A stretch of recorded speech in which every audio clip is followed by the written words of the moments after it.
Willy Portail possède plusieurs hectares de vergers non loin de la Seine.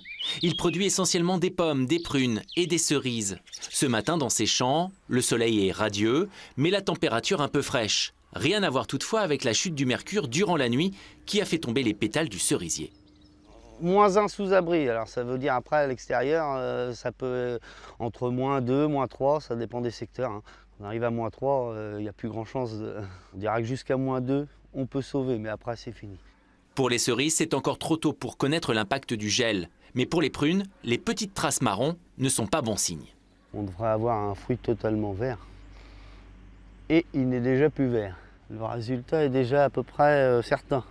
Le pire, c'est certainement pour les pommes. On peut d'ailleurs voir les dégâts du froid à l'œil nu. Pour les variétés en avance, la nuit dernière a certainement été la nuit glacée de trop. C'est sûr que c'est détruit. C'est-à-dire que vous estimez la perte à combien là? Ah, dans les premières, presque 100%. Ah oui, sûr, certain. Celles qui sont vraiment en fleurs, parce qu'on voit bien dans les tardives, il y a encore beaucoup qui sont en bourgeon. Donc, j'ai ouvert tout à l'heure, on voit bien qu'il y a déjà des dégâts visibles. Donc on n'est pas encore sûr du résultat, mais un minimum de 50%.